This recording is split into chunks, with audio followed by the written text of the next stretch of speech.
तो आज के वीडियो में हम may I ask for one final thing के एपिसोड नंबर 11 को कवर करने वाले हैं। तो कहानी की शुरुआत में डियोस और नानाकी दिखाया जाता है जो कि सोच रहे होते हैं कि आखिरकार हम आगे कहां से जाएंगे, मतलब कि आगे तो काफी ज्यादा मॉन्स्टर थे ना। और डियोस बोलते हैं कि तुम्हें फिक्र करने की जरूरत नहीं है, मतलब कि ड्रैगन ना उनका ध्यान भटकाएंगे और उसी मौके का फायदा उठा के हम यहाँ से निकल जाएंगे। और वो सोचने लगता है कि चिन नाम का जो बंदा है वो काफी समझदारी से काम करेगा, लेकिन लिटरली भाई वो ना आग बरसाना वहाँ पे स्टार्ट कर देता है। और ये चीज देखे तो बाकी सभी लोग भी काफी घबरा जाते हैं। और ये सारी बातें ना वो स्कारलेट को बता रहे थे कि हम बिल्कुल भी आगे नहीं जा पा रहे। और स्कारलेट भी बोलते हैं कि आपको फिक्र करने की जरूरत नहीं है, मतलब कि मैं इस समस्या को हल करने की कोशिश करती हूँ। और इसके बाद तभी हमें एल्फेम का सीन दिखाया जाता है जिसको ना कुछ मॉन्स्टर मारे थे, लेकिन उसको कुछ असर ही नहीं होता। लिटरली वो बोल रहा था कि तुम्हें थोड़ा तेज मारना चाहिए, बट इसके बाद वो फ्लेम थ्रोर का इस्तेमाल करता है और तीनों मॉन्स्टर को वहाँ पे जला देता है। और इसके बाद तभी स्कारलेट वहाँ पे आती है और एल्फेम बोलता है कि तुम्हें कैसा लगा। और स्कारलेट बताते हैं कि मुझे काफी अच्छा लगा और रास्ते में मैंने डेजर्ट भी टेस्ट किया था। और हमें पता लगता है कि एक बंदा ना स्कारलेट को रोकने के लिए आया था, लेकिन स्कारलेट ना एक ही पंच में उसको ढेर कर देती है। और वो भी प्रेजेंट में बताने लगता है कि मुझे ऐसा लगता है कि तुम्हें प्लान के अकॉर्डिंग चलना चाहिए। लेकिन एल्फेम पता है क्या बोलता है कि हमने प्लान तो नहीं बनाया था, मुझे याद तो कुछ भी नहीं है। और इसके बाद तभी एल्फेम बताने लगता है कि महारानी आप फिक्र मत करिए, मतलब कि मैं तो बस ऐसे मजाक कर रहा था। और वो बताता है कि मैं सभी मॉन्स्टर का ध्यान भटकाता हूँ। और स्कारलेट को लग रहा होता है कि एल्फेम ना ऐसा बिल्कुल भी नहीं कर पाएगा। और अभी एल्फेम जो होता है वो सीधा ड्रैगन से जंप कर जाता है और उसकी बॉडी ना पूरी आग में चेंज हो जाती है। और लिटरली भाई रास्ते में जो भी कुछ आ जाता है उन सभी को डिस्ट्रॉय किया जाता है। सच में काफी ज्यादा कमाल का पावर लग रहा था। और स्कारलेट भी ना उसकी काफी ज्यादा तारीफ करते एक तरह से देखा जाए तो। और साथ ही वो नानाकी और डियोस को ना आगे जाने के लिए बोलती है और बोलती है कि बस तुम कामयाब हो क्या ना वहाँ से। और इसके बाद वो दोनों भाग के जा रहे होते हैं और सोच होता है कि काश हमारा सोल्जर से सामना हो जाए ताकि हम उनके साथ थोड़ा नेगोशिएशन कर पाए। तो नानाकी बोल रहा होता है कि भाई तो कर तो पाएगा ना। और डियोस बोलता है कि तुझे फिक्र करने की जरूरत नहीं है, ये काम मैं काफी आसानी से संभाल सकता हूँ। और डियोस बोलने लगता है कि भाई तुम इससे सवाल जवाब क्यों कर रहा है, मतलब कि अगर तुझे मेरे पे भरोसा नहीं है तो तू कैसल में भी तो मेरे से सवाल जवाब कर सकता था ना। और नानाकी बोलने लगता है कि मैंने स्कारलेट का दिल नहीं दुखाना चाहता था, मतलब कि वो देखने में ना ऊपर से काफी ज्यादा स्ट्रिक्ट लगते हैं लेकिन अंदर से ना काफी ज्यादा प्यारी है, मतलब कि जिनकी भी फिक्र करते हैं ना उनके लिए कुछ भी करने के लिए तैयार हो जाती है। और साथ ही वो ना सभी सोल्जर्स पे भी ना काफी ज्यादा भरोसा करती है। और तुमने धोखा दिया उसके बाद भी लेडी स्कारलेट तुम पे भरोसा करती है, बट सच बताओ तो मैं तुम पे बिल्कुल भी भरोसा नहीं करता। और डियोस भी बोलने लगता है कि भाई तुम लोग इतने ज्यादा अच्छे कैसे हो। और इसके बाद तभी नानाकी बोलता है कि भाई तू किसी पे भरोसा नहीं करता क्या। और डियोस बोलता है कि करता था, लेकिन अभी मैं काफी ज्यादा लोगों से नफरत करता हूँ, मतलब कि मेरे विलेज के लोगों से जिन्होंने मुझे अपने गांव से निकाल दिया था। और इसके बाद वो अगेन स्कारलेट और अपने डैड को ना इमेजिन करने लगता है और साथ ही बताने लगता है कि तुम्हें किसी पे इतना भरोसा नहीं करना चाहिए कि तुम्हें दोबारा धोखा दे दे। और लिटरली भाई वो ना अगेन तलवार निकाल रहा होता है, मतलब कि अटैक करने के लिए। और लिटरली भाई अभी अचानक से दोनों एक दूसरे के ऊपर अगेन अटैक करते हैं। तभी हमें पता लगता है कि उनके आसपास ना किसी ने एरो से अटैक किया था, उन दोनों ने उस एरो को डिस्ट्रॉय किया था। और साथ ही नानाकी बताने लगता है कि अभी इन सभी लोगों में से टेनेजा की बदबू आ रही है। और डियोस बोलने लगता है कि मुझे ऐसा लगता है कि टेनेजा ने ना इन सभी पे कंट्रोल पा रखा है और उन सभी को ना मारना था अभी इन लोगों को कुल मिला के, उसके बाद ही आगे जा सकते थे। और इसके बाद एक मॉन्स्टर जो होता है वो उनके ऊपर अटैक करने के लिए आता है, लेकिन कुछ टाइम बाद ना अचानक से वो वहीं पे बेहोश हो जाता है। और साथ ही वही नहीं बल्कि उनके साथ ना और भी काफी ज्यादा मॉन्स्टर वहाँ पे बेहोश हो जाते हैं क्योंकि वहाँ पे मैजिक का इस्तेमाल किया गया था। और ये चीज देख के डियोस काफी ज्यादा खुश हो जाता है और बोलते हैं कि सच में भाई हम काफी ज्यादा लकी है कि एल्फ के राजा हमसे खुद ही मिलने के लिए यहाँ पे आया है। और वो राजा भी बोलने लगता है कि डियोस मुझे बता सकते हो कि तुम यहाँ पे आखिरकार क्यों आए हो। और इसके बाद तभी नानाकी बताते हैं कि हम शांति समझौता करने के लिए आए हैं। और वो बताने लगता है, मतलब कि राजा बोलते हैं कि मुझे माफ करना बट हम इसके ऊपर कुछ नहीं कर सकते, मेरे हाथ में ये सारी चीजें बिल्कुल भी नहीं है। और डियोस बोलने लगता है कि तुम्हें मजाक करने की जरूरत नहीं है, मतलब कि आखिरकार तुम यहाँ पे क्यों आए हो फिर। और राजा बताने लगता है कि मैं तो बस अपने साथियों को लेने के लिए आया हूँ जिनके ऊपर कंट्रोल पाया गया था। और वो बताने लगता है कि मैं तुम्हें इतना बता दूं कि बलिस्तान के ऊपर जंग का ऐलान ना बीस्ट किंग ने किया था एक तरह से। और नानाकी ने और भी कुछ बोलने वाला था, लेकिन तभी उसका सोल्जर ना तलवार पॉइंट कर देता उसकी तरफ। और अभी नानाकी काफी ज्यादा डर गया था। और इसके बाद तभी डियोस बोलने लगता है कि अंकल मेरी बात सुनिए, मतलब कि मुझे पता है कि आप मेरी मदर को काफी ज्यादा पसंद करते हो और हम ना एक सौदा कर सकते हैं कुल मिला के बात की जाए तो। और सौदे के बाद में नहीं बताया जाता। और इसके बाद हमें स्कारलेट का सीन दिखाया जाता है जो कि चेक कर रही होती है और सोच रही होती है कि काफी ज्यादा मॉन्स्टर मारे गए हैं। बट वो तभी एल्फेम का हालत देखती है और काफी ज्यादा खराब हो गया था और कुछ मॉन्स्टर उसको मारने के लिए जा रहे थे। बट तभी स्कारलेट बोलने लगता है कि मुझे ऐसा लगता है कि मुझे डिश को दोबारा बनाना चाहिए। और इसके बाद वो नीचे लैंड करती है और एक एक करके ना वहाँ पे सभी मॉन्स्टर को मारने लगता है काफी बैड तरीके से। और सच में भाई जब ये लड़ाई करते हैं ना तो उस टाइम पे काफी ज्यादा कमाल की लगता है, मतलब इसके मूव्स काफी ज्यादा स्मूथ होते हैं बैटल करते टाइम। और वहाँ पे मॉन्स्टर का ढेर लगा देते हैं स्कारलेट और बताते हैं कि अभी तो अच्छी तरीके से पक जाएंगे ना। और एल्फेम बताने लगता है कि मुझे ऐसा लगता है कि तुम्हें मेरी काफी ज्यादा फिक्र हो रही थी। और स्कारलेट बताते हैं कि तुम मेरे राज्य के लिए इतना कुछ करे तो मैं तुम्हारे लिए इतना तो कर ही सकती हूँ ना। और इसके बाद स्कारलेट ना अपने पावर्स की वजह से ना काफी आसानी से उसको हील कर देती है। और साथ ही एल्फेम भी बताने लगता है कि मेरे साथियों की क्या हालत है। स्कारलेट बताते हैं कि कुछ की हालत तो काफी ज्यादा खराब है और कुछ की हालत ठीक है, बट आप फिक्र करने की जरूरत नहीं है, मतलब कि मेरे हीलर्स ना काफी जल्दी उन सभी को एकदम ठीक कर देंगे। और अभी एल्फेम को भी ना काफी ज्यादा अच्छा लग रहा था, बट इसके बाद वो फिर से अपने फॉर्म में आ जाता है, मतलब कि बोलने लगता है कि इस तरीके से मेरी तरफ मत देखिए नहीं तो मुझे आपसे प्यार हो जाएगा। और लिटरली अभी वो जो ड्रैगन आर्मी के बंदे थे वो सभी काफी ज्यादा खुश हो रहे थे कि हमारी भाभी ने ना 2000 मॉन्स्टर को मार दिया, हमें काफी ज्यादा खुश होना चाहिए। और एक तरह से स्कारलेट को भी फील होता है कि उसके बारे में ना कोई बात कर रहा है। और इसके बाद तभी एक सोल्जर आके ना वहाँ पे इन्फॉर्मेशन देता है कि फैल्कोनिया के जितने भी सोल्जर्स थे ना वो सभी पीछे हट चुके हैं, मतलब कि अभी वो युद्ध बिल्कुल भी नहीं चाहते। और जूलियस भी बता रहा होता है कि उन दोनों ने अपना काम काफी अच्छे तरीके से किया। और वो बोलता है कि अभी हमें और भी काफी ज्यादा काम करना है, बट स्कारलेट बोलते हैं कि अभी ना हमें थोड़ा आराम कर लेना चाहिए, मतलब कि आराम भी तो ऑब्वियस बात है करना ही चाहिए ना।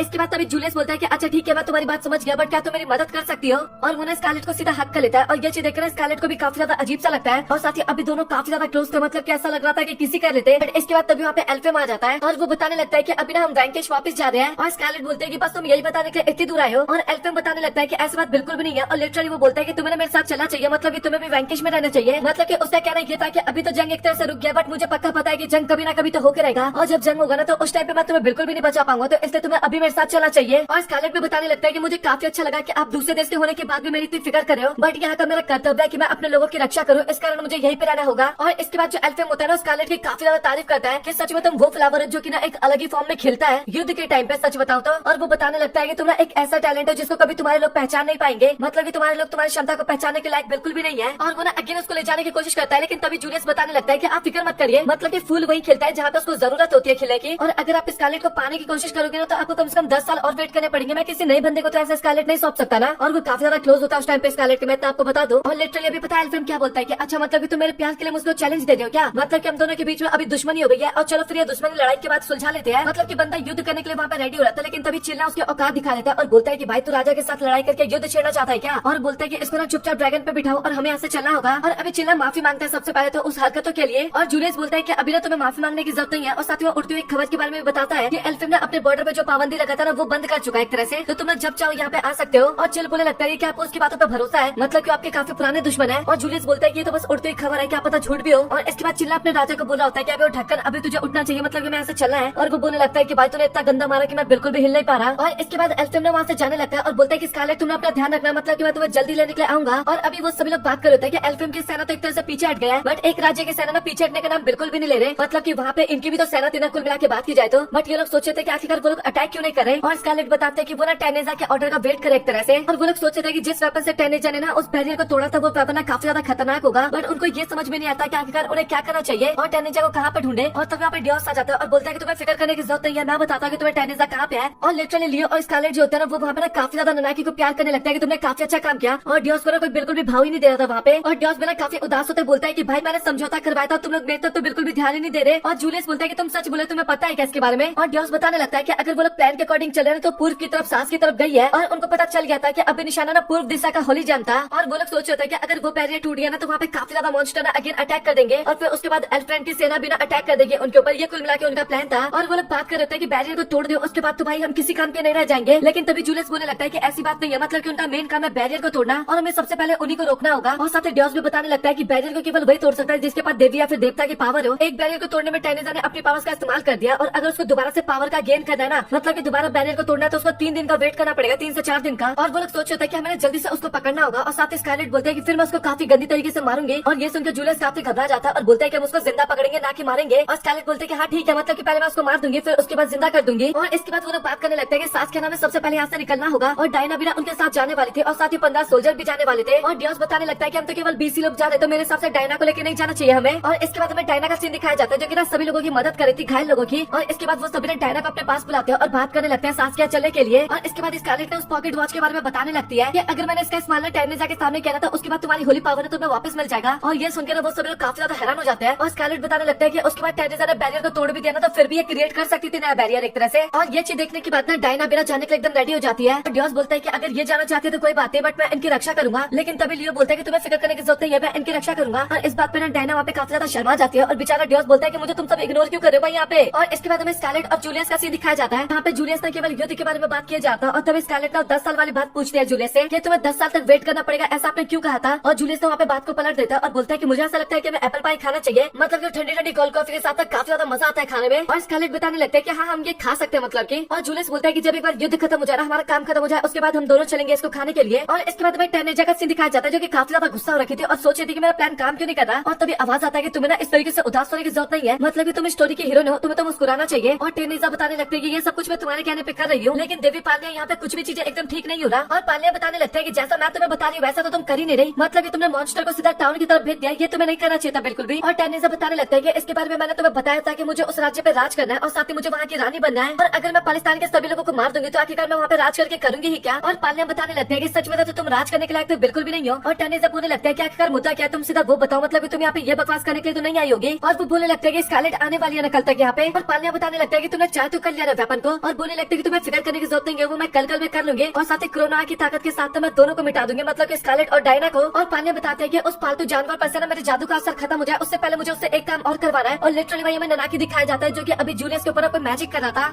सच बताऊं भाई, अगले एपिसोड के लिए मुझे बिल्कुल भी सब्र नहीं हो रहा है। ये एपिसोड तो यहीं पे खत्म होता है, लेकिन अगला एपिसोड काफी ज्यादा कमाल का होने वाला है। इस चीज के बारे में आप लोगों को भी काफी अच्छे तरीके से पता है। तो आज का एपिसोड आपको कैसा लगा कमेंट सेक्शन में बताना। वीडियो पसंद आया तो वीडियो को लाइक कर देना, चैनल को सब्सक्राइब कर देना। सो मिलता है आप लोगों से अगली वीडियो में, तब तक के लिए गुड बाय।